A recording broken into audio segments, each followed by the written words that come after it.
ko kalata kan ka bila bolo wɛrɛ kan ni kalata sɛbɛn min d'i ma kan ka kɛ kalata sɛbɛn kelen n'u k'a ma ko bulletin unique le sort ale y'i da don la bi min ye le 5C ale fana kumana 5C y'a jira k'a fɔ nin waati ninnu na ko n'i ye jateminɛ kɛ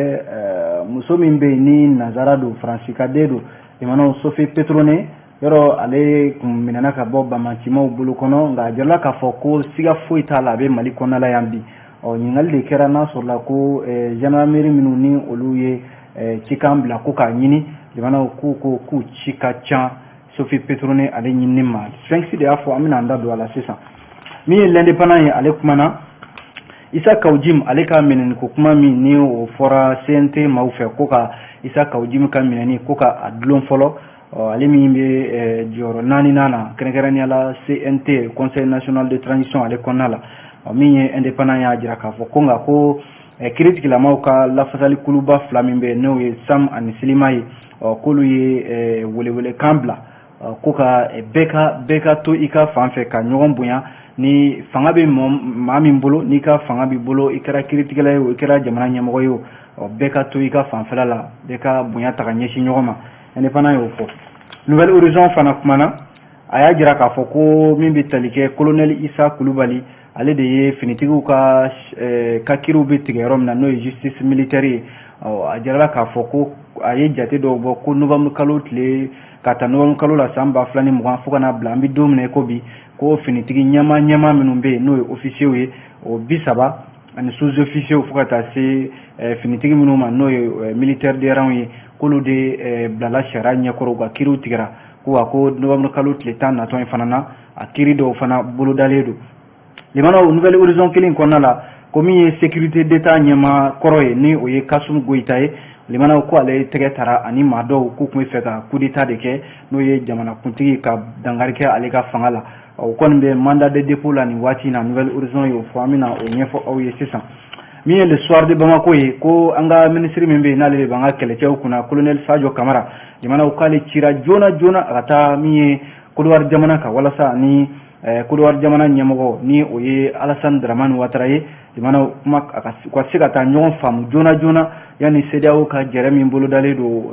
novembre kalo tile 7 yan'u ka ɲangi bɛ Mali jamana kan ko colonel Sadio Kamara ale kɔni cira joona walasa ka se ka taa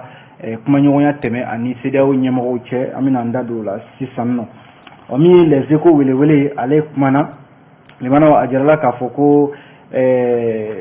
min bɛ tali kɛ sigikafɔ min ye syndicat yɛrɛ damaw ɲɔgɔn cɛ kɛrɛnkɛrɛnnenya la sanfɛ lakɔli karamɔgɔw de ko don yɔrɔ olu ka lakɔli karamɔgɔ dɔw bɛ minnu bɛ syndicat dɔ kɔnɔ u k'a ma ko CNSUP olu tun ye baarabila ɲɛri dɔ kɛ kɔsa in na ko nka ko lafasali kura dɔ bilala sen kan ko min ma syndicat des anciens chercheurs du Mali SECMA olu y'a jira k'a fɔ ko a ka kan CNSUP dɛsɛra yɔrɔ min na olu ka wuli ka jɔ kɛ walasa u ka hakɛw bɛ se ka makaran cogo min na nin de ye kunnafoniw la bakurunba damadɔw ye limanaw an b'a daminɛ joona walasa an ka se ka caman lakali aw ye ka jira k'a fɔ min ye lesɔri ale kumana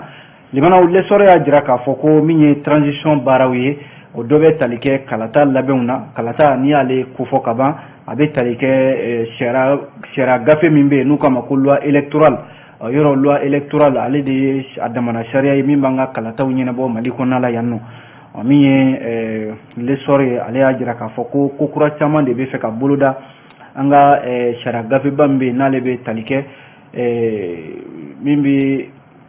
kalataw olu labɛnni ko fɔ an ka jamana kɔnɔna la yan o la lesɔri y'a jira k'a fɔ kokura minnu bɛ yen n'olu kan ka boloda kɔnɔ o dɔ bɛ tali kɛ jɛkulu kɛrɛnkɛrɛnnen n'u k'a ma ko autorité indépendante de gestion des élections ale ye jɛkulu kɛrɛnkɛrɛnnen fanga bɛna di min ma min bɛ se ka kalataw labɛn wa fana ko kalata yɛrɛ senfɛ ko min ye sɛbɛn dɔ ye sɛbɛn min n'u k'a ma ko bulletin unique n'o de ye kalata sɛbɛn yɛrɛ ye kalata sɛbɛn kan ka kɛ kelen pewu ye wa waati o waati n'a sɔrɔla ko magojɔ bɛ kɛ kalataw la n'o waatiw sera i b'a sɔrɔ o kalata sɛbɛn kelen limanaw o de bɛ kɛ i bolo i bɛ se ka kalata ni o ye a jirala k'a fɔ sigikafɔ min kɛra kunungo centre international de conférence de Bamako la o ɲɛmaaya yɛrɛ tun bɛ premier ministre docteur Choguel Kokala Maïga ale bolo ni jateminɛ kɛ fana gouvernement maa caman de tun bɛ a ko kɛnɛ kan kɛrɛnkɛrɛnnenya la ministre min bɛ yen n'ale b'an ka mara cɛmabɔli kunna colonel Abdoulaye Maïga ani ministre délégué min bɛ yen n'o bɛ yɛlɛmaniw kunna an ka jamana kɔnɔ madame Fatumata Seku Diko ale fana tun bɛ kɛnɛ kan walasa ko tile 2 baara de don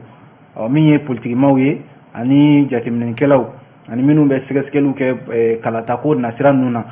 ni baara ɲɛbila baara min ye nin ye ni o ye avant projet ye walasa ka se ka kalata sɛbɛn sariya minnu b'a la ka se ka o ɲɛfɔ bɛn ka kɛ ko kelen kan a jala k'a fɔ sɛbɛnfɛn ninnu limana an y'a fɔ ten kuma daminɛ na baara kura minnu bɛ yen ni olu de kan ka boloda o de k'a fɔ min ye jɛkulu kɛrɛnkɛrɛnnen autorité indépendante de gestion des élections ale kuma fɔra ka taa se bulletin unique ko kuma ma o fana kuma fɔra ani kalataw yɛrɛ limanaw nafolo min kan ka don a la o fana o kuma fɔra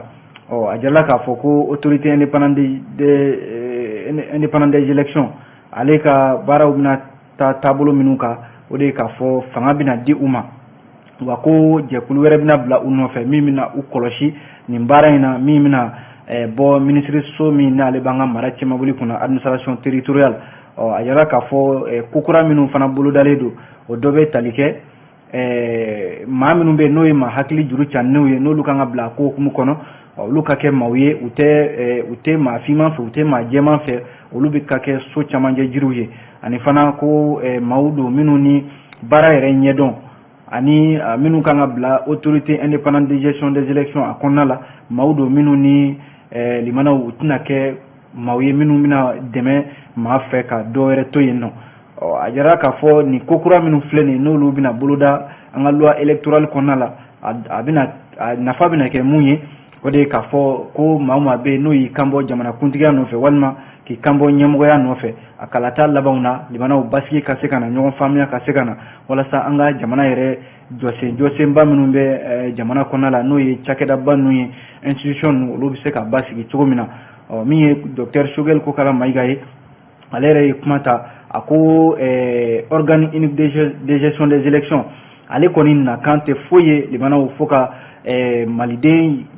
caman bɛ bi minnu ni olu fɛla de ye ko ka kalataw kɛ walasa politiki tɔn yɛrɛ damaw fasoden jama limanaw ka se ka bɛn ko caman kan sabu ko a jala k'a fɔ a bɛ san 10 sigiyɔrɔma caman bɔ an ka jamana kɔnɔ yan bi kalataw bɛ kɛ nka i b'a sɔrɔ jamanaden caman de bɛ kalata ninnu jaabiw la u bɛ jalaki bɛn an ka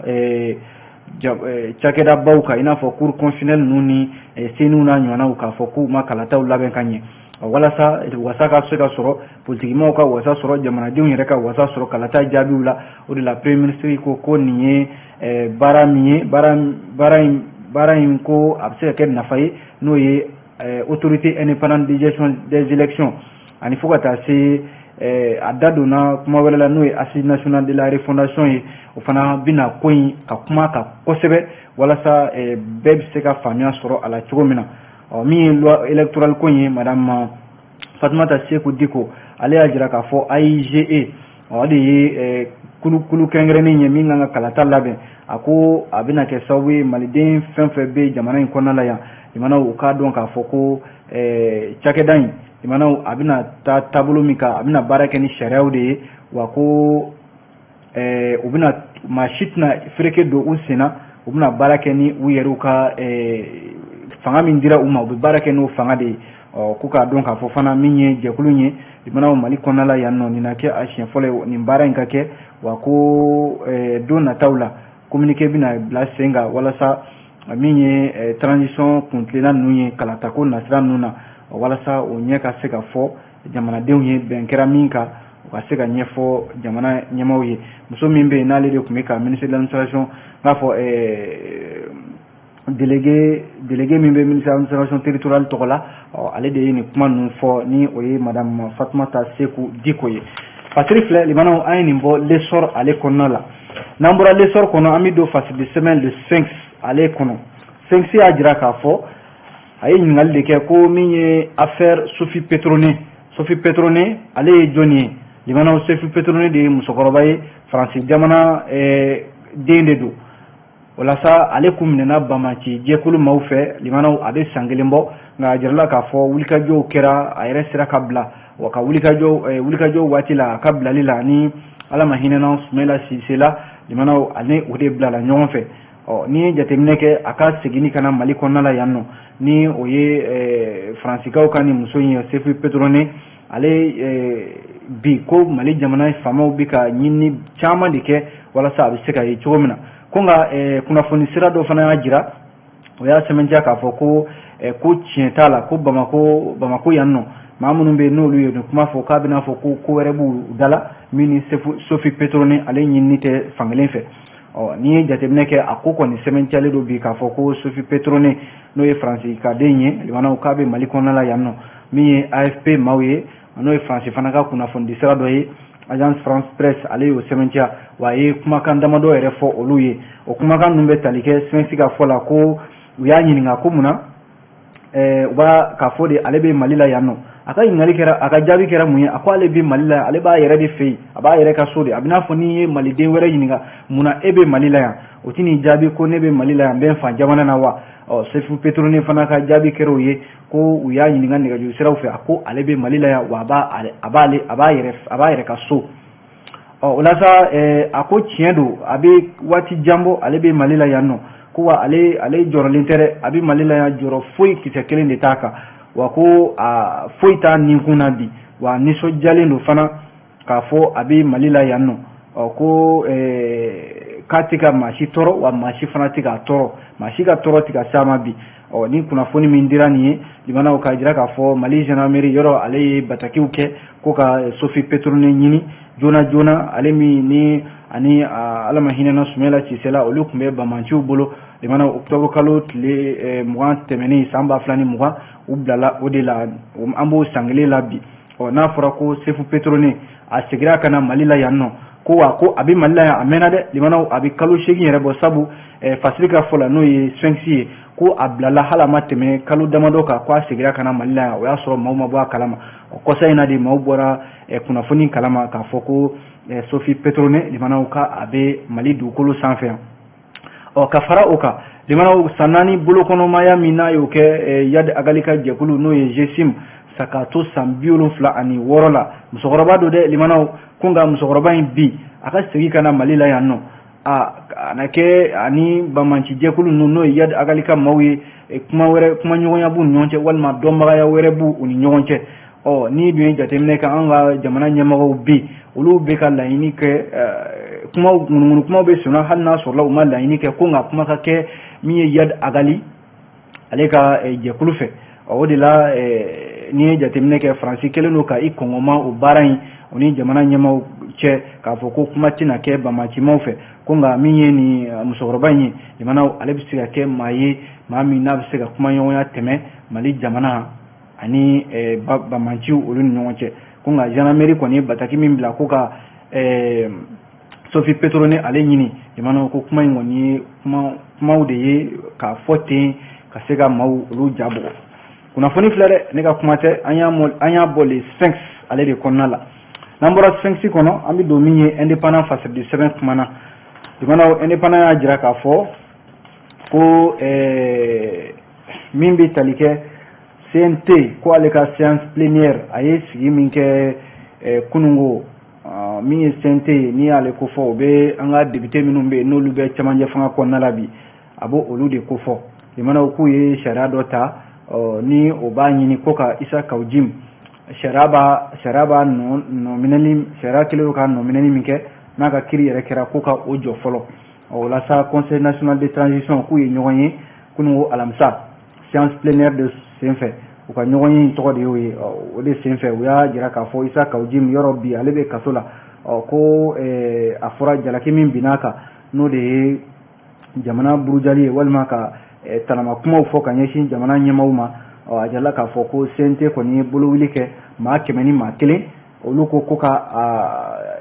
jalaki min binnen don a kan ko ka jalaki ko ka ɲɔngiri fɔlɔ maa 7 bɛ yen olu ko k'olu ma sɔn maa 5 sɔrɔla olu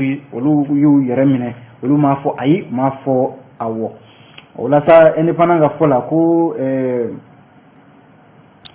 min ye Isa Kawujim ka minɛniko kuma ye kuma caman de bolila o kan ale de bɛ cɛmancɛ fanga CNT o ɲɛma dankanya la bi yɔrɔ an y'a fɔ ten min ye jalaki min binnen don a kan o de ye ko a ye kuma caman fɔ kuma minnu n'o ye dantɛmɛ kumaw ye kuma minnu n'olu bɛ se ka hali taa jamana yɛrɛ dɔgɔyalimaw la a n'a ɲɔgɔnna caman jamana indépendant ka fɔ la Issa Kawujim yɔrɔ u ye sɛbɛn min bɔ n'o ye rapport ye o b'a jira k'a fɔ ko Issa Kawujim a ye kuma minnu fɔ ni gendarmerie yɛrɛ wulila ka taa a nɔfɛ f'a ka so ko ka a jaso ka taa n'a ye k'a kɛ i n'a fɔ u taara bandi kɔgɔlen dɔ de minɛ limanaw ko CNT maaw ko o tɛ fɛn bɛnta ye k'a sɔrɔ dun Issa Kawujim ale ye 4e vice président de ye CNT kɔnɔna la ko an y'a fɔ ten u bɛnna min kan n'o ye résolution ye o ye k'a fɔ Issa Kawujim maa min y'u bolo wuli CNT kɔnɔna la ko ka a bila ka bɔ yen maa 100 ni maa 1 maa 7 ko olu ma sɔn maa 5 ko aya k'olu y'u yɛrɛ minɛ an b'o de dankan la bi u ye sariya minnu fɔ limanaw o ye article 62 o min b'a jira k'a fɔ ko birifini min birilen don CNT maaw kan wa an ka sariya sunba yɔrɔ ale ni charte de bɛ baara la ɲɔgɔn fɛ o sariya kelen article 44 an ka constitution kɔnɔna la o fana b'a jira k'a fɔ député o député ne sugandira Mali kɔnɔ birifini dɔ bɛ k'i kan wa ni député bɛnna kan k'a fɔ ko aya karisa kiri wulila nɔfɛ an kɔni an ma sɔn a ye karisa bila ko wa o sariya kelen ni charte de bɛ se ka ɲɔgɔn ye ni sariya kelen na article 62 ani article 44 o la ko CNT maaw ko Issa Kawujim a ye minɛni min kɛ nin ye limanaw ko jalaki min bin'o don a kan ni o ye o b'an ka article 167 code de procédure pénale ko ka jamana buruja limanaw ko ka Issa Kawujim ko ka a ka ɲangini ko ka a dulon fɔlɔ yani waati dɔ cɛ ko nka ko u m'a fɔ ko ka sariya k'u sen don sariya ka baara la k'a fɔ sariya u bɛ fɛ ka a bɔ a ka kuntilenna ka de u m'o fɔ limanaw ko nka u bɛ min ɲini o de ye k'a fɔ Issa Kawujim jalaki min b'a ka fɔlɔ o jalaki o ka bi nka min ye kiiri tigilamaw ka lafasali kuruba 2 min bɛ yen n'o ye Sam ani Silima ye limanaw olu ye bataki dɔ kɛ bataki min n'o b'a jira k'a fɔ ko sariya maa maa bɛ ko fanga b'i bolo i kɛra jamana marabaaw ye o i kɛra kiiri tigilamaw ye o i kɛra député ye o bɛɛ ka to i ka hakɛ kɔnɔ maa si kana don maa si ka hakɛ la o b'a jira k'a fɔ CNT maaw ye nin hakilila min ta limanaw fan dɔ fɛ kiiri tigilamaw u kɛnɛ ka ɲɔgɔn ye ale indépendant kelen kɔnɔna la limanaw ko a bɛna fɔ sɔsɔli dɔ wuli bɛ min ye syndicat dɔ bɛ yen u k'a ma ko syndical du commerce k'olu bɛ fɛ ka heure 120 o baarabila de kɛ ko wa ni bɛn ma kɛ o la u bɛ taa baarabila bada yɛrɛ la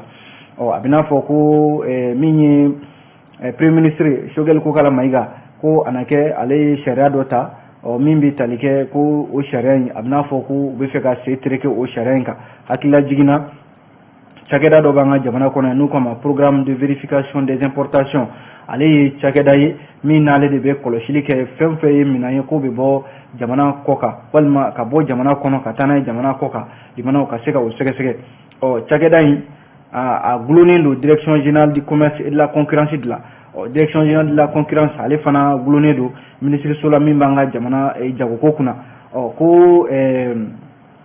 a na kɛ sariya dɔ tara kosa in na sariya min n'o b'a jira k'a fɔ fɛn fɛn ye minɛn minnu bɛ bɔ an ka jamana kɔnɔna na ka taa kɔ kan k'o baara bɛɛ lajɛlen k'o kalifa kɛrɛnkɛrɛnnenya la patronat la k'a sɔrɔ dun limanaw a baara a man ka kɛ ten dɔ u yɛrɛ ka fɔ la indépendant kɔnɔna la bi ni sariya min filɛ nin n'a tara min bɛ tali kɛ octobre kalo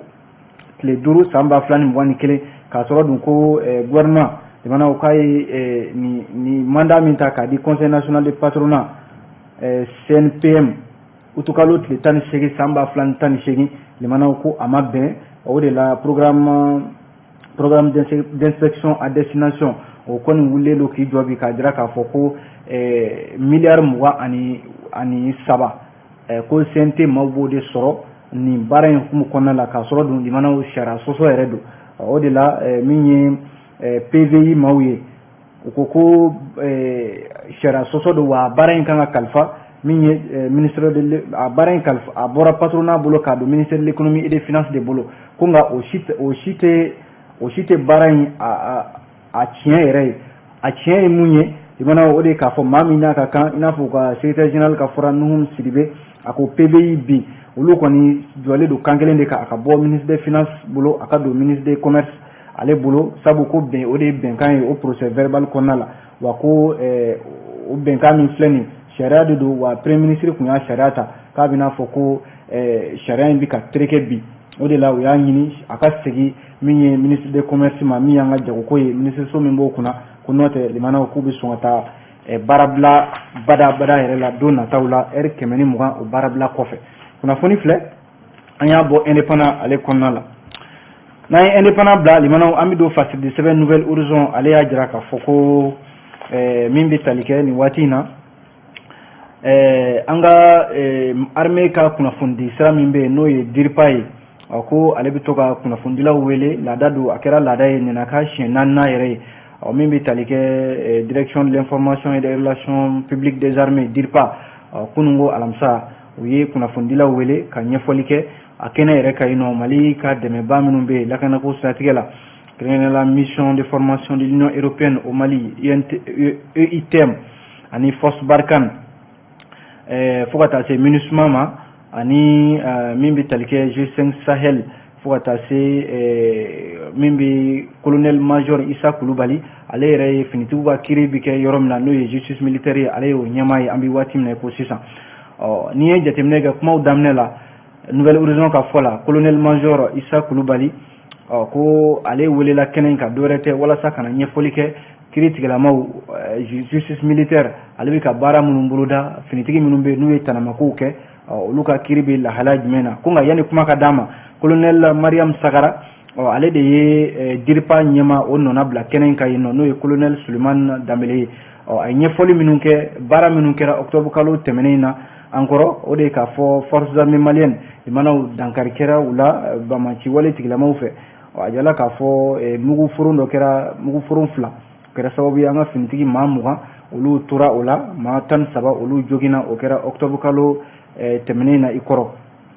ko waleya wɛrɛ kɛra min kɛra sababu ye an ka finitigiw ka bolimafɛn 16 ɲɔgɔnna n k'a fɔ bolimafɛn 5 sa kɛ olu tiɲɛna ko bamancima maa 16 olu fagara o waleya in siratigɛ la a tilala ka ɲɛfɔ fana ko min ye attaque dɔ fana kɛra o ye bamanci wale 2 ye ka ɲɛsin an ka finitigiw ma min bɛ tali kɛ maa 4 terrorisiw la o maa 4 fara o la min y'an ka finitigiw ye ko maa 1 o ye o fara o ko siratigɛ fana na min ye nouvelle horizon a y'a jira k'a fɔ ko walejugu ninnu na ko forces armées maliennes ko maa 5 n k'a fɔ walejugu 5 ɲɔgɔnna o taara k'an ka armée sɛgɛrɛ ko maa 7 o ni tora o la min ye casque bleu n'o ye MINUSMA ka kɛlɛcɛw ye o maa 1 fana ni tora o la kuma dilen min ye Suleiman Kulubali ma colonel n k'a fɔ colonel Issa Kulubali ale ye ɲɛfɔli minnu kɛ o ye k'a fɔ ko jalaki bɛ bɛn kuma bɛɛ armée kan k'a fɔ ko a ye dantɛmɛ walew kɛ ka ɲɛsin sigidalamaw ma ko nka k'a sɔrɔ dun armée yɛrɛ bɛ armée ɲɛmaw n'o ye finitigi ɲɛmaw ye olu bɛ sɛgɛsɛgɛli sugu bɛɛ lajɛlen la walasa an ka finitigiw mana ye tanamako fɛn fɛn na limanaw ka se ka kiiri a ka ɲɛfɔliw la o de la a y'a ɲɛfɔ k'a fɔ ko an bɛ don min na i ko bi finitigi min bɛ yen bi ni olu ka kiiriw kɛra k'a ta novembre kalo san 2020 k'a bɛ se finitigi 30 ɲɔgɔnna ma officiers b'a la sous-officiers b'a la fo ka taa se finitigiw ma n'o ye homme de rang ye a jala k'a fɔ colonel major Issa Kulubali ale yɛrɛ bɛ directeur justice militaire ɲɛma bi a yɛrɛ yan'a ka bɔ nin ɲɛma in na a sugandira ka kɛ ambassadeur turkikaw fɛ yen yan'a ka taa yen ale kɔni nana ɲɛfɔliw kɛ limanaw yan'an ka bɔ nouvelle horizon ale kɔnɔna la ko finitigi dɔ bɛ yen ni ale de tun ye sécurité d'état ɲɛma ye colonel Kasum Goïta ani maa damadɔ ko olu minɛna ka u bila mandat de dépôt la kaso la walasa kunnafoni minnu bɛ yen ni olu sɛbɛntiyara kunnafoni sira dɔw fɛ araba novembre kalo tile 3 san 2021 k'a fɔ ko nin ɲɛmaa kɔrɔ min bɛ yen n'ale tun bɛ sécurité d'état la colonel major Kasum Goïta ko ani finitigi dɔw tun bɛ jɛ la u tɛgɛ tara commune 6 ale tribunal fɛ k'a sababu kɛ ko siga kɛr'u la k'a fɔ ko tun bɛ fɛ ka fanga dafiri de kɛ jalaki min bin'u kan o de ko association de malfaiteurs tentative de coup d'état limana o tɛ dɔwɛrɛ ye o ko ani maa dɔw bɛ jɛ la wa ko tun bɛ fɛ de ka min ye fanga ale dafiri o de la juge d'instruction min filɛ nin ye commune 6 ale tribunal kɔnɔna la Mamadu Yatara ko ale tun ye sɛgɛsɛgɛli yɛrɛ boloda ni maa kofɔlen ninnu nɔfɛ colonel Assimi Goïta ale min bɛ fanga la ale de tun bɛ comité national pour le salut du peuple o ɲɛmaaya la CNSP an bɛ don min na i ko bi colonel Assimi Goïta ale be jamana ɲɛmɔgɔya la min ye Human Rights Watch ndɛnɛ octobre kalo tile 4 ale kun ye sɛgɛsɛgɛli dɔ kɛ k'a fɔ ko Bamako sigida dɔ bɛ yen n'o ye Bakɔ Jikɔrɔni ye ko finitigi caman bɛ yen olu kun taara colonel Assimi Goïta a ka so koli a yɛrɛ bɛ san 40 bi k'a fɔ ko siga kɛra la ko a sen bɛ ko dɔw la kabi o waatiw la siga kun kɛra cɛ in na a jirala k'a fɔ ko nɛgɛ kanɲɛ 14 waati o waati min bɛ ka fɔ nin ye limana octobre kalo tile 4 tɛmɛnen k'u y'a minɛ ka taa n'a ye a somɔgɔw ma a bɛ yɔrɔ min na nka an bɛ don min ko bi kunnafoni kɔni bɔra ka bin a yera k'a fɔ a bɛ yɔrɔ min na sabu siga kɛra la k'a fɔ limanaw ani finitigi dɔw de bɛ jɛ la minnu tun bɛ fɛ ka fanga dafiri n'o ye colonel Assimi Goïta ale ka fanga ye kunnafoni min n'a sɛbɛntiyara Nouvelle Horizon kɔnɔna la bi o ye k'a fɔ limanaw a kɔni bɛ bolola bi ani maa caman minnu bɛ yen ni wa sɛgɛsɛgɛli yɛrɛ bɛ senna ani fɛn fɛn bɛ yen k'olu tun bɛ jɛ la nin ko in na Toguna Traoré ale de ye fasiri in kɛ limanaw an y'a bɔ Nouvelle Horizon ale kɔnɔna la n'an bɔra Nouvelle Horizon kɔnɔ limanaw an bɛ don min ye le soir de Bamako ale fasili sɛbɛn y'a jira k'a fɔ ko n'i ye jateminɛ kɛ min ye colonel Sadio Kamara ministre min bɛ yen n'ale de b'an ka finitigiw ka koɲɛ kunna bi ko ale cira joona joona a ka taa Côte d'Ivoire jamana kan min ye Dramane Ouattara ye Côte d'Ivoire jamana kuntigi yɔrɔ CEDEAO ka jɛrɛ min bɛ yen n'ale bolo dalen don don nataw la novembre kalo tile 7 a kan ka bɛn kari nata in de ma walasa u ka se ka taa kuma CEDEAO ɲɛmaw fɛ ɲangini min bɛ yen n'o bɛ sɔn ka bin Mali kan jamanaw ko kana se ma a ka fisa wuli ka bɔ n disi ka ye an ka jamana ɲɛmaw bɛ fɛ ka taa o sira de kan ka taa kuma joona joona min ye CEDEAO kotigiw fɛ yɔrɔ kɔsa in na Nana Akufo-Addo ale ye Ghana jamana faama ye ale CEDEAO kotigiya b'ale de bolo ale bɔra yan nɔ a kun ye ɲɛfɔli minnu kɛ k'a fɔ de ko transition ye waati min d'a yɛrɛ ma n'o ye kalo 18 ye u ka o bonya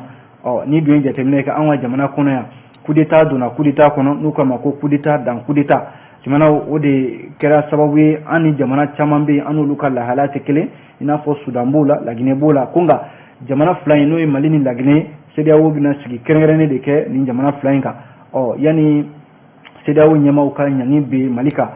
an ka jamana ɲɛmaw ta kɛra an ka wuli k'an jɔ joona yanni CEDEAO ka ɲangini bɛ an kan o de la ko colonel Sadio Kamara ale bɛ Côte d'Ivoire jamana kan bi walasa ka taa kuma ni Alassane Dramane Ouattara ye nka limanaw kuma ɲɔgɔnya in ni an ka finitigiw ma s'a fɔcogo la a bɛ sɔn ka kɛ dunan bɛ fɔ a jigi kɔ sabu CEDEAO ni anw cɛ limanaw an ka yetaw tɛ kelen ye an bɛ don min na i ko bi fasiri filɛ waati sera limanaw an b'a bila nin kan yan nɔ an sera ka min lakali aw ye o ye nin ye k'aw fo ka aw waleɲuman dɔn an b'a fɔ a k'an bɛn dɔgɔkun wɛrɛ ni Ala sɔnna